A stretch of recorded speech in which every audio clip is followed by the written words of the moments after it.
മലയാറ്റൂർ അങ്ങനെ ഒരു ഗ്രാമത്തിൽ നടക്കുന്ന അല്ലെങ്കിൽ അവിടുത്തെ നാട്ടുകാരുടെയും അവരുടെ നാട്ടുകാരുടെ ഒരു ധീരൻ്റെയും കഥയാണ് ഏറ്റവും ചുരുക്കത്തിൽ പറയുകയാണെങ്കിൽ. ജെൻസി എന്ന് പറയുന്ന പുതിയ ക്രൗഡിനും ഇഷ്ടമാവുന്നത് വേണം. എല്ലാ പ്രായത്തിലുള്ളവർക്കും ഇഷ്ടപ്പെടുന്നൊരു രീതിയിലാണത് ശ്രമിച്ചിട്ടുള്ളത് ധീരൻ. പത്മരാജൻ, ഭരതൻ, KG ജോർജ്, ലോഹിതദാസ് അല്ലെങ്കിൽ തുടങ്ങിയ അത്രയും മഹാരഥന്മാരുടെ ക്യാമറയുടെ മുമ്പിൽ നിന്നവരെയാണ് എനിക്കും കിട്ടിയിട്ടുള്ളതെന്നുള്ള അതായിരുന്നു അതിലെ ഏറ്റവും വലിയ എക്സൈറ്റ്മെൻറ്റ്.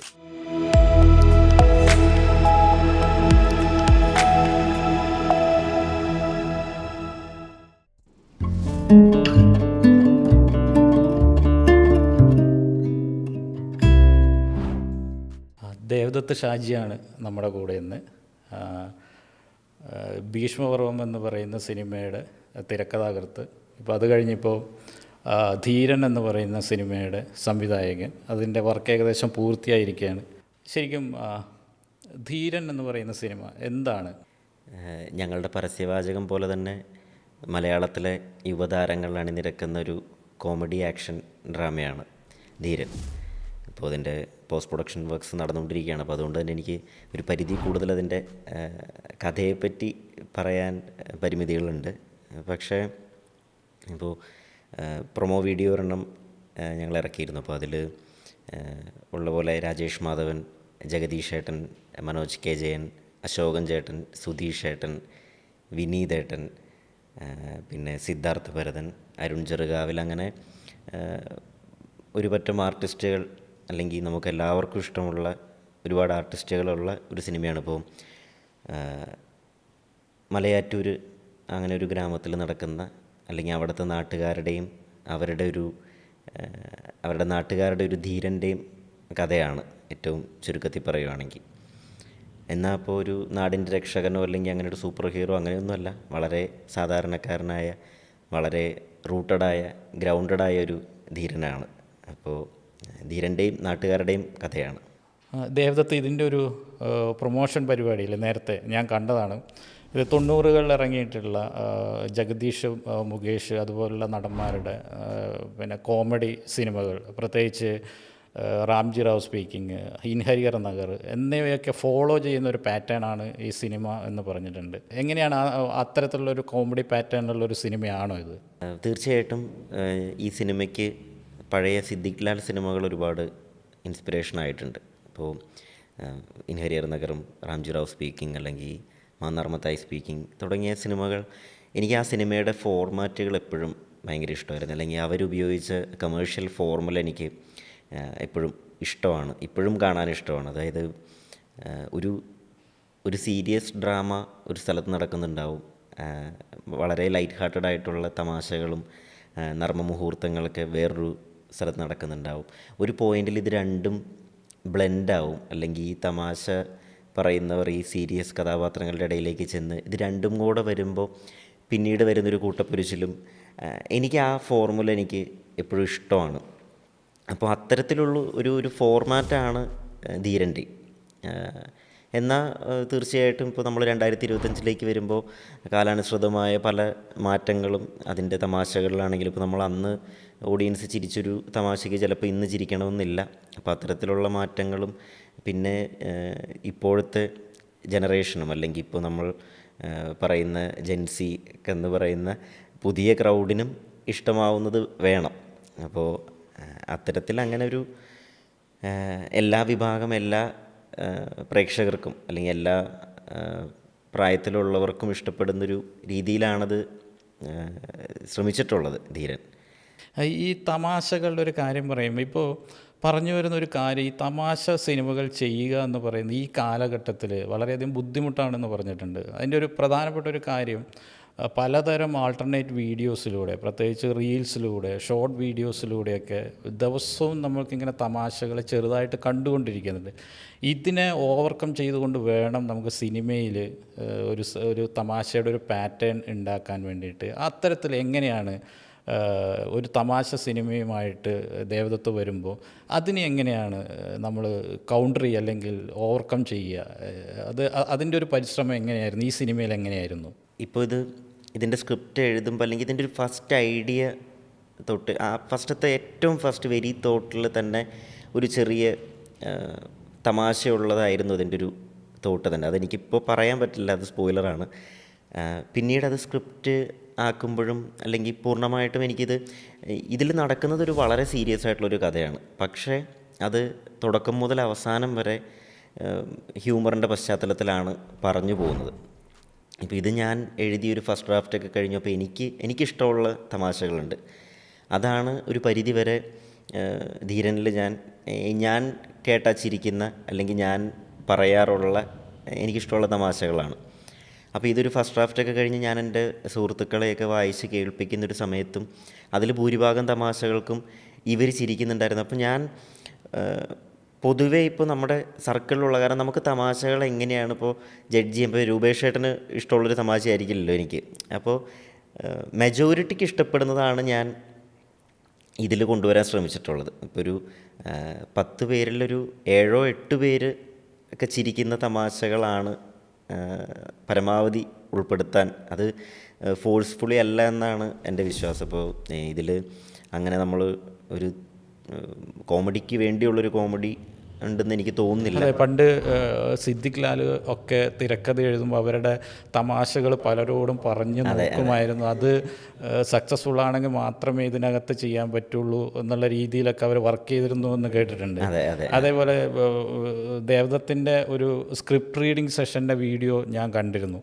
അപ്പോൾ അതിനകത്തും എനിക്ക് തോന്നുന്നു ഇത് വർക്ക് ചെയ്തിട്ടുണ്ടെന്നല്ല. ആ ഒരു എക്സ്പീരിയൻസ് എങ്ങനെയായിരുന്നു? ഇത് സ്ക്രിപ്റ്റ് റീഡ് ചെയ്യുമ്പം എല്ലാ നടന്മാരെയും വിളിച്ചു വരുത്തിക്കൊണ്ട് അല്ലെങ്കിൽ എല്ലാ സാങ്കേതിക പ്രവർത്തകരൊക്കെ വിളിച്ചു വരുത്തിക്കൊണ്ട് അതിൻ്റെ ഒരു ഡെലിവറി എങ്ങനെയായിരുന്നു? അത് ആക്ച്വലി ഞങ്ങൾ ഷൂട്ട് തുടങ്ങുന്നതിനൊരു 1 മാസമൊക്കെ മുമ്പാണ്. അപ്പോൾ ഓൾറെഡി എല്ലാവരുടെ അടുത്തും നമ്മൾ എല്ലാ ആർട്ടിസ്റ്റുകളുടെ അടുത്തും ഒരു 1 ലൈൻ നറേഷൻ പറഞ്ഞിട്ടുണ്ടായിരുന്നു. അപ്പോൾ അത് കേട്ടിട്ടാണ് അവർ ഓക്കെ പറഞ്ഞത്. പിന്നീട് ഇപ്പോൾ നമുക്ക് എല്ലാ ഡയലോഗ്സും എല്ലാം കൂടെ കഴിഞ്ഞപ്പോൾ ഒരു ഫൈനൽ ഡ്രാഫ്റ്റായി കഴിഞ്ഞപ്പോഴാണ് നമുക്ക് എല്ലാ ആർട്ടിസ്റ്റുകളെയും വെച്ചിട്ട്, കാരണം ഇത് എല്ലാ സീനിലും ഈ നടന്മാരെല്ലാവരും വരുന്നത്, അതായത് ഒരു ഫ്രെയിമിൽ ഏറ്റവും ചുരുങ്ങിയത് 8-10 പേരുണ്ടാവും എന്നുള്ളതാണ്. ഇപ്പോൾ പഴയ നമ്മുടെ പെരുവണ്ണാമരത്തെ വിശേഷങ്ങളും അല്ലെങ്കിൽ അത്തരത്തിലുള്ള സിനിമകളിൽ നമ്മൾ കണ്ടിട്ടുള്ള പോലെ കൂടുതലും വൈഡ് ഷോട്ടുകളും അല്ലെങ്കിൽ അങ്ങനെയാണ് നമുക്കിത് വർക്ക് ചെയ്യാൻ പറ്റുക. അപ്പോൾ ഈ ഇത്രയും പേരൊരു സീനിലും അല്ലെങ്കിൽ ഒരു ഫ്രെയിമിൽ ഇത്രയും പേര് വരുന്നത് കൊണ്ട് തന്നെ ഇവരെല്ലാവരും തമ്മിലുള്ള കെമിസ്ട്രി വളരെ ഇമ്പോർട്ടൻ്റ് ആണ്. പണ്ടത്തെ പല സിനിമകളിലും നമ്മൾ ശ്രദ്ധിച്ചറിയാം, ഡയലോഗ് പറയുന്നവരല്ലാതെ വെറുതെ നിൽക്കുന്നവർക്ക് പോലും എന്തെങ്കിലുമൊക്കെ ചെയ്യാൻ ഉണ്ട്. അങ്ങനെയുള്ള സിനിമകളാണ് ഇവിടെ ഏറ്റവും കൂടുതൽ ചിരി ഉണ്ടാക്കിയിട്ടുള്ളത്. അപ്പോൾ ഓഫ് സ്ക്രീനിൽ വരുന്നവരുണ്ട്, പല ഡയലോഗുകളൊക്കെ ഓഫ് സ്ക്രീനിൽ തമാശകളിൽ ഒരുപാട് ചിരി കിട്ടുന്നതുണ്ട്. അപ്പോൾ ഇവരെല്ലാവരും ഇപ്പോൾ ഈ ജഗദീഷ് ഏട്ടനും അല്ലെങ്കിൽ മനോജ് ഏട്ടനും എന്നൊക്കെ പറയും, ഇവരെല്ലാവരും പണ്ട് മുതലേ ഒരുമിച്ച് അഭിനയിക്കുന്നവരാണ്. പക്ഷെ നമുക്ക് പുതിയ ജനറേഷനിൽ ഇപ്പോൾ രാജേഷ് മാധവൻ, അഭിറാം പൊതുവാൾ, ശബരീഷ് വർമ്മ ഇവരും അവരുടെ കൂടെ ഈ പറഞ്ഞ കോമ്പിനേഷനിലുള്ളതാണ്. അപ്പോൾ ഇവരെല്ലാവരും തമ്മിൽ ആ ഒരു ക്യാരക്ടേഴ്സിലേക്ക് ഒന്ന് നേരത്തെ ഇന്നാവുക എന്നുള്ളതായിരുന്നു ആ റീഡിങ് സെഷൻ കൊണ്ട്. ഇപ്പോൾ നമ്മൾ ഫുൾ വിത്ത് ഡയലോഗ്സ് ഞാൻ നറേറ്റ് ചെയ്ത് അല്ലെങ്കിൽ വായിച്ച് കേൾപ്പിക്കുകയും അപ്പോൾ അവർക്ക് എല്ലാവർക്കും അവരവരുടെ സജഷൻസ് ഉണ്ടായിരുന്നു. അല്ലെങ്കിൽ എല്ലാവരും ആ ക്യാരക്ടറിലേക്ക് ഷൂട്ടിന് മുമ്പേ ഒരു പരിധി വരെ അവർക്ക് അതിലേക്ക് ഇന്നാവാൻ പറ്റി എന്നാണ് എനിക്ക് തോന്നിയിട്ടുള്ളത്.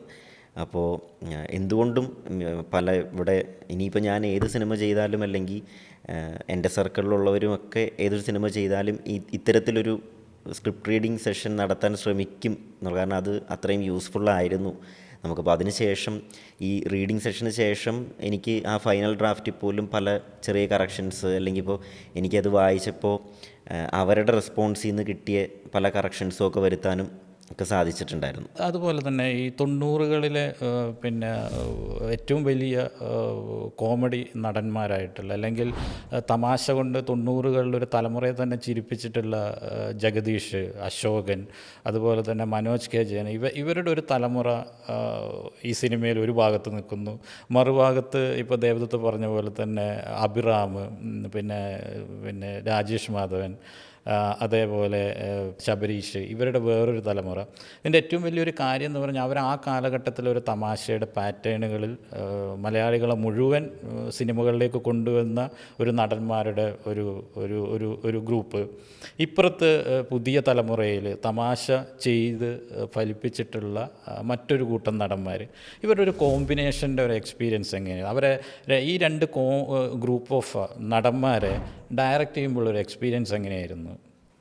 എനിക്ക് ഏറ്റവും അധികം എക്സൈറ്റ്മെൻറ്റ് തന്നൊരു കാര്യം, അല്ലെങ്കിൽ ഇത് ഷൂട്ട് ചെയ്യുന്നതിന് മുമ്പായാലും ഷൂട്ട് ചെയ്തുകൊണ്ടിരിക്കുമ്പോഴായാലും, അതായത് എൻ്റെ മുന്നിൽ നിൽക്കുന്ന അല്ലെങ്കിൽ എൻ്റെ ക്യാമറയുടെ മുമ്പിൽ നിൽക്കുന്ന ഒരു വിഭാഗം പേര് കഴിഞ്ഞ 40 വർഷത്തോളമായിട്ട്, അതായത് പത്മരാജൻ, ഭരതൻ, KG ജോർജ്, ലോഹിതദാസ് അല്ലെങ്കിൽ തുടങ്ങിയ അത്രയും മഹാരഥന്മാരുടെ ക്യാമറയുടെ മുമ്പിൽ നിന്നവരെയാണ് എനിക്കും കിട്ടിയിട്ടുള്ളതെന്നുള്ള അതായിരുന്നു അതിലെ ഏറ്റവും വലിയ എക്സൈറ്റ്മെൻറ്റ്. എന്നാൽ അവർക്ക് ഇത്രയും പരിചയസമ്പത്തിൻ്റെ അല്ലെങ്കിൽ ഇത്രയും എക്സ്പീരിയൻസിൻ്റെ ഒന്നും യാതൊരുവിധ, ഇപ്പം ഞാൻ പുതിയൊരു അല്ലെങ്കിൽ എൻ്റെ ആദ്യത്തെ സംവിധാനമാണ്. അവർ പൂർണ്ണമായിട്ടും സംവിധായകനിൽ വിശ്വസിക്കുന്ന അല്ലെങ്കിൽ സംവിധായകൻ്റെ കൺവിക്ഷനിലാണ് അവരും വരേണ്ടത്. ഇപ്പം എനിക്ക് അവരെ കൊണ്ട് ആരെ കൊണ്ടും എനിക്ക് അഭിനയിപ്പിക്കേണ്ട ഒരു അല്ലെങ്കിൽ അവരെ നന്നായിട്ട് പെർഫോം ചെയ്യിപ്പിക്കേണ്ട ഒരു ബുദ്ധിമുട്ട് എനിക്ക് എൻ്റെ ആവശ്യമില്ല.